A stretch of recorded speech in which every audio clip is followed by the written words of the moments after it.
Ya, Permisi, mau tanya Kak. ya, Mau tanya wisata kekinian di Kota Merauke. wisata kekinian itu apa ya? Wisata yang paling populer yang sering dikunjungi di Merauke. Aduh, minta maaf, saya juga tidak tahu jadi. Tahu lagi. Ya sudah, makasih Kakak ya. Ya,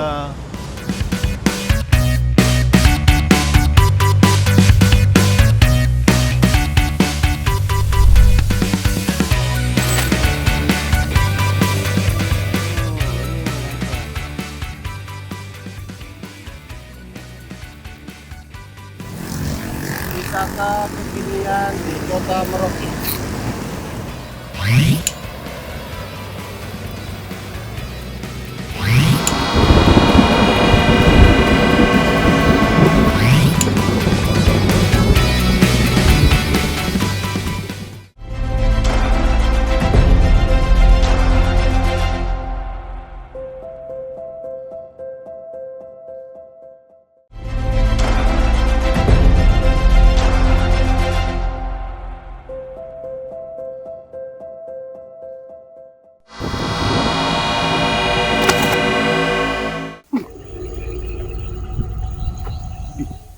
0 km Merauke Sabang. Wah, ini keren. Keren banget. Setiap orang pasti memiliki harapan atau keinginan untuk mengunjungi suatu tempat. Seperti saya nih. Saya mempunyai keinginan terbesar saya untuk dapat mengunjungi salah satu titik nolnya Indonesia. Dan kali ini saya berkesempatan menginjakkan kaki saya di titik nol Indonesia Timur di Sota, Merauke.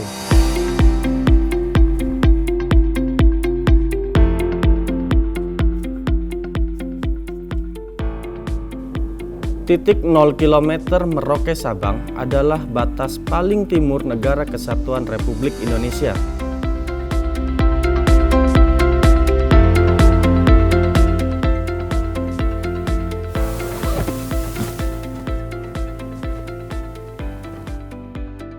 Eits, jangan salah. Dari sinilah Indonesia membuka hari untuk mengawali seluruh aktivitas.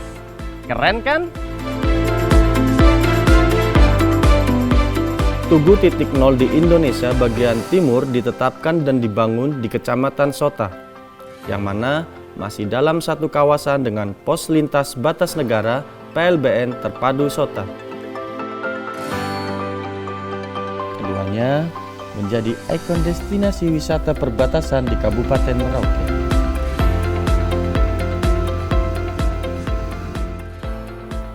Tak jauh dari Tugu titik nol terlihat patung salah satu pahlawan proklamasi Insinyur Soekarno dengan gaya khasnya saat berpidato.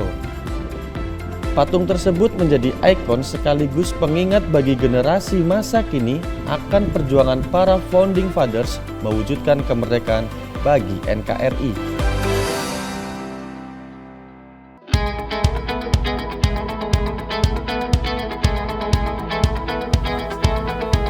Sudah ke titik nol, nanggung nih kalau tidak masuk ke PLBN Sota.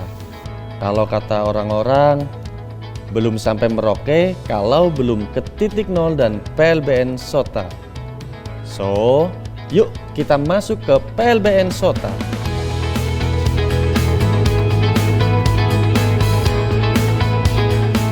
Sebelum melapor, Anda dapat melihat jadwal kunjungan yang tertera pada sebuah papan, agar Anda tidak salah jadwal ketika ingin berkunjung lagi ke PLBN Sota.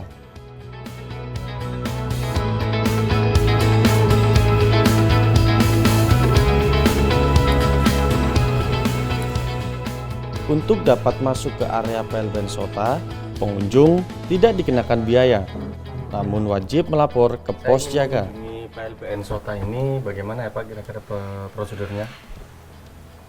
Boleh, silakan Bapak, nanti Bapak ambil jalur tengah, sebelah kiri, langsung ke belakang. Di belakang juga ada Garuda. Oh iya. Bapak boleh foto, tapi jangan naik. Oh siap. Kalau bisa berdiri aja lalu foto. Oke baik. Terima kasih ya Pak. Saya boleh langsung ya Pak ya? Silakan. Oke, baik. Makasih Pak.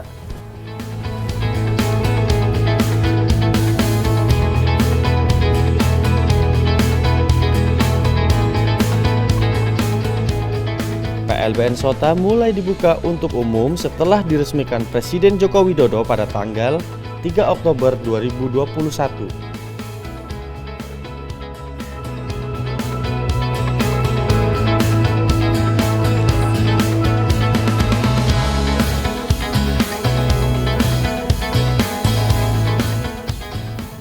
Hingga saat ini, wisata ke daerah perbatasan masih menjadi daya tarik tersendiri bagi para wisatawan.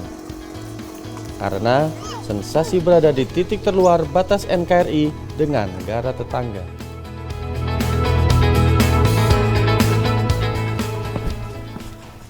Nah, saya sudah sampai di batas negara Indonesia dan Papua Nugini.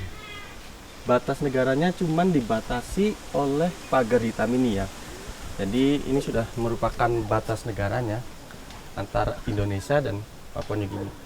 Dan kebetulan sekali ini kita bisa melihat penduduk asli Papua Nugini. Kita ngobrol-ngobrol yuk. Warga Papua Nugini juga bisa berbahasa Indonesia. Ini karena mereka masih memiliki hubungan kekerabatan dengan warga Indonesia. Main saja. Baru adik-adik ini sudah pulang sekolah atau? Dan beberapa di antara mereka bersekolah di Indonesia. Sekolah di mana? PNG. Ada yang sekolah di Indonesia juga? Yang TK? Oh, yang TK sekolah di dalam sini. Oh. Ada yang mau permen tidak? Tiba-tiba terlintas di benak saya. Apakah mereka memiliki mimpi? Kira-kira apa cita-cita mereka? Apapun itu, semoga adik-adik ini kelak akan menjadi generasi emas bagi bangsa dan negaranya. Dan adik-adik negara tetangga, sampai jumpa lagi.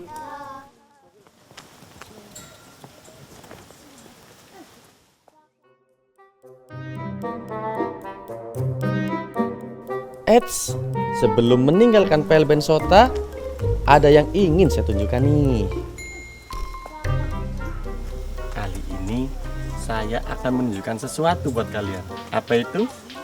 Jurus melangkah ke negara lain dengan satu langkah. Papua Nugini, Indonesia. Papua Nugini, Indonesia.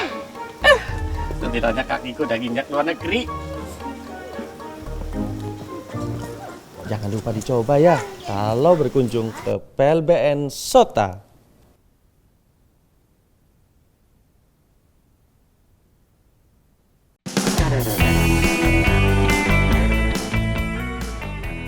Jalan-jalan ke Nusa Timur kurang lengkap nih kalau tidak ke pantai.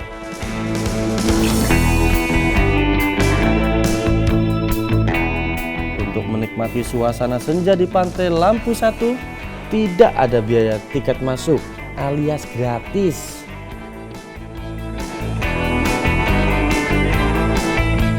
Jadi tak perlu khawatir kantong kering kalau jalan-jalan ke Merauke. Hehehe.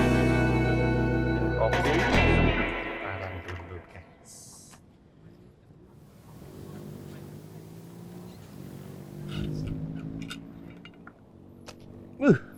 Kopi panas.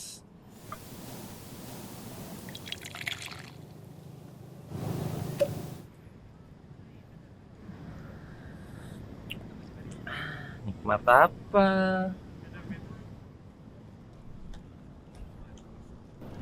Dan kejauhan tergambar cerita tentang kita, terpisah jarak dan waktu.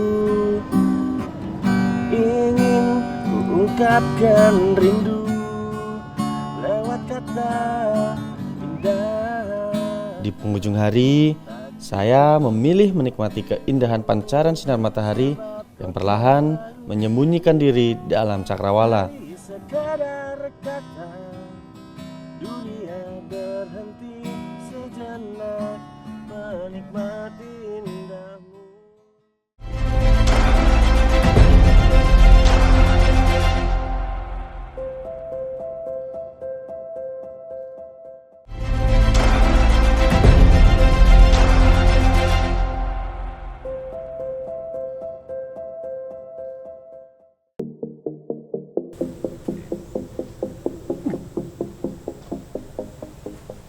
Oh, ini yang namanya Seribu Musamus Salor Indah. Lokasi berikutnya yang saya kunjungi ini namanya wisata Seribu Musamus. 1000 Musamus? Tenang, pemirsa, jangan bingung. Yuk kita keliling dulu. Belajar merawat alam Musamus karena di sini adalah keindahan kepribadian kamu. Mantap.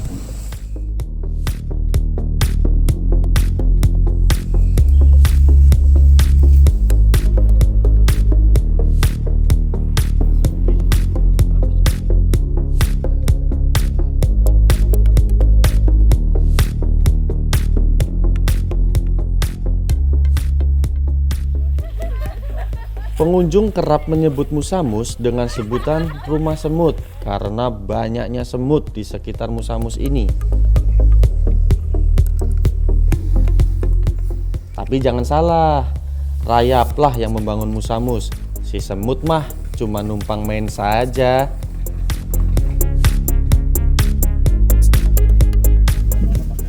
Untuk dapat masuk ke Taman Seribu Musamus, pengunjung hanya perlu merogoh kocek Rp10.000 per orang.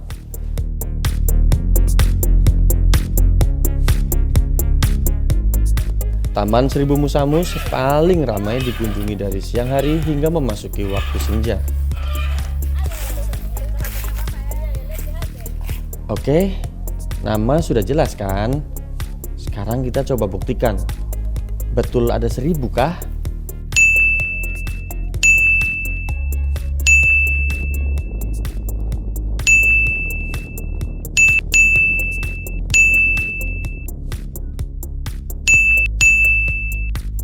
Tunggu, sepertinya ada yang terlewat.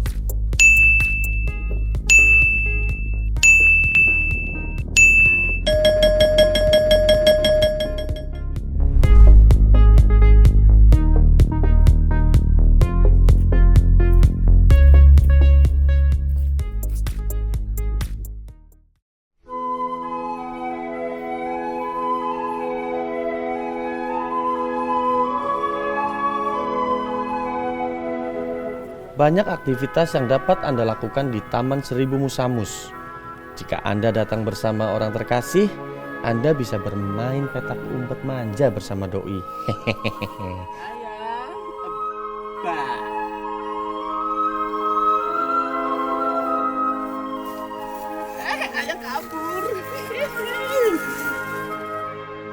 Itu rumah semut itu nanti bisa dibikin kayak rumah masa depan kita itu, nah yang itu yang itu.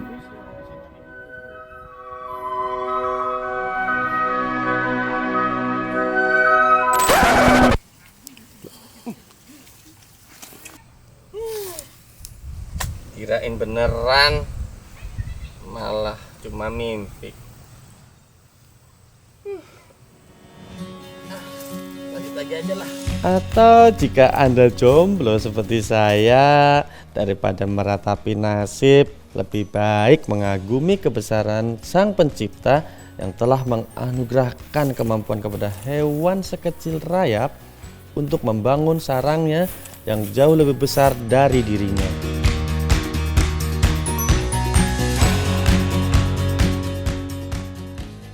Bahkan lebih besar dari rata-rata ukuran tubuh penduduk Indonesia.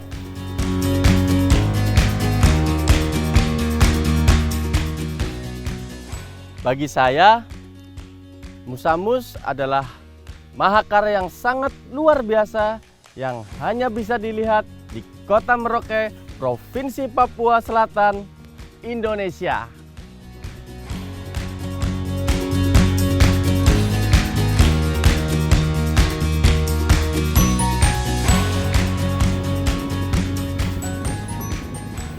Berkeliling di Taman Seribu Musamus memang membutuhkan fisik yang kuat agar dapat menjangkau seluruh area taman yang luasnya mencapai puluhan hektar ini.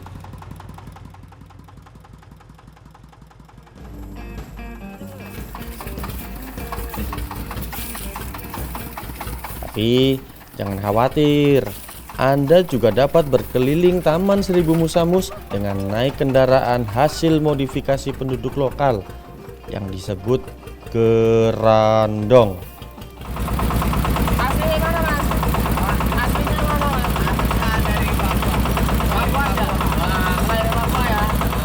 Sebenarnya gerandong digunakan untuk mengangkut hasil panen penduduk setempat yang umumnya bermata pencarian sebagai petani. Namun, oleh pengelola Taman Seribu Musamus, gerandong dimanfaatkan juga untuk mobilitas pengunjung di dalam area taman. Tentunya dengan sedikit modifikasi tambahan tempat duduk. Kreatif bukan? Pelan-pelan mas sopir. Hanya dengan membayar Rp20.000 saja, saya dapat melihat setiap sudut taman dengan nyaman tanpa kelelahan.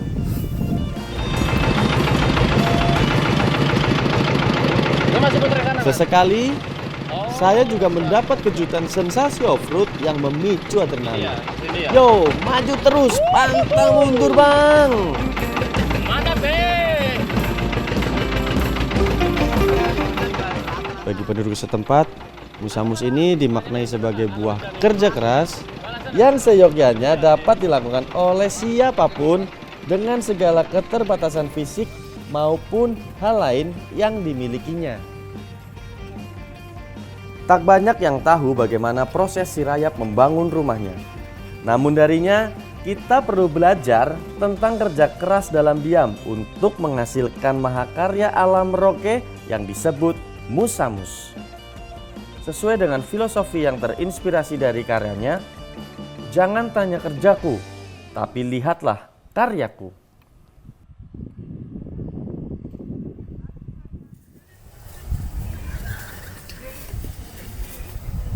Hei, pamit dulu ya. Makasih loh udah bisa dikasih kesempatan buat lihat rumahmu.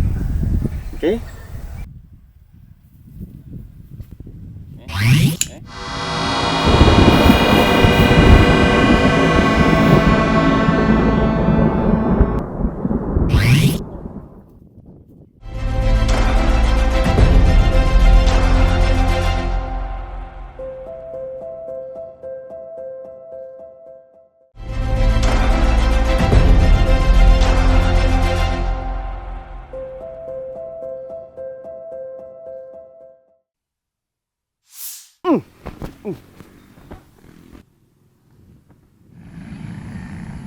Wah, ternyata saya sudah sampai di Monumen Kapsul Waktu. Nah, mau tahu seperti apa Monumen Kapsul Waktu? Ayo, kita langsung ke dalam.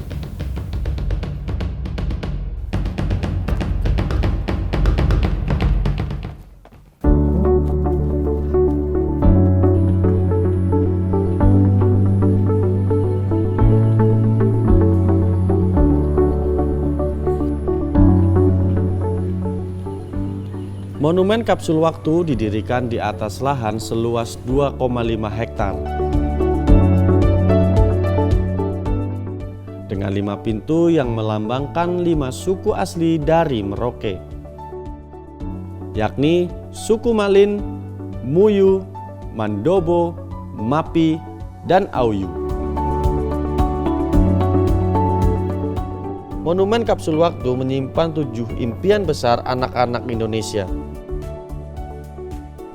Melalui hasil ekspedisi kapsul waktu dari 43 kota di 34 provinsi yang dimulai sejak 22 September 2015 dan berakhir pada 16 November 2018.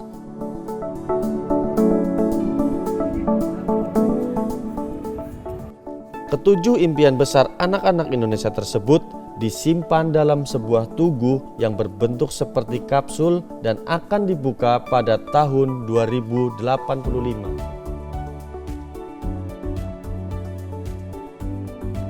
Dari situlah nama Monumen Kapsul Waktu diambil. Tunggu, ada yang tidak asing dengan bentuk keseluruhan monumen ini.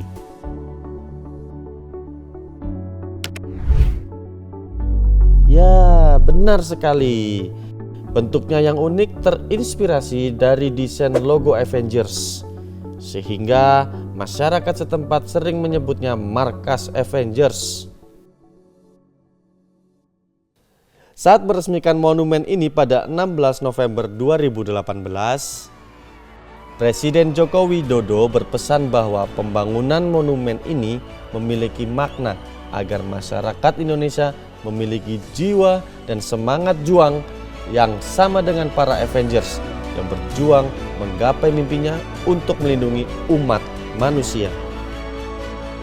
Inilah sebuah pekerjaan besar yang artinya selama 70 tahun atau 100 tahun ke depan semua elemen bangsa harus bekerja keras. Tidak ada pekerjaan yang instan, dadakan langsung jadi, tidak ada. Tidak ada pekerjaan yang hanya bisa dilakukan oleh satu orang atau segelintir orang. Ini adalah kerja bersama kita. Kapsul waktu bukan sekedar monumen tanpa makna. Namun, kapsul waktu Indonesia akan bertutur tentang impian dan cita-cita seluruh anak bangsa yang tak terbatas ruang dan waktu.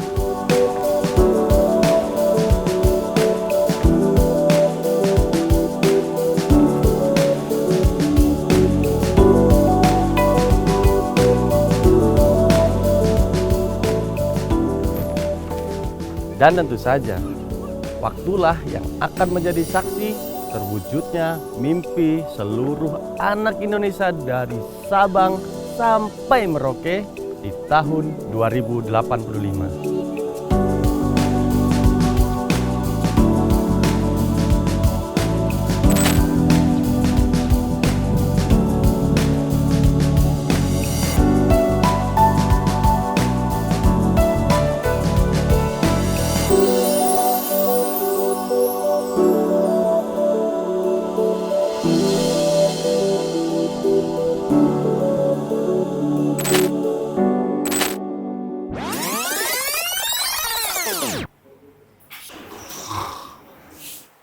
Mas Pri. Bangun, sudah jam pulang nih. Seduluan nih.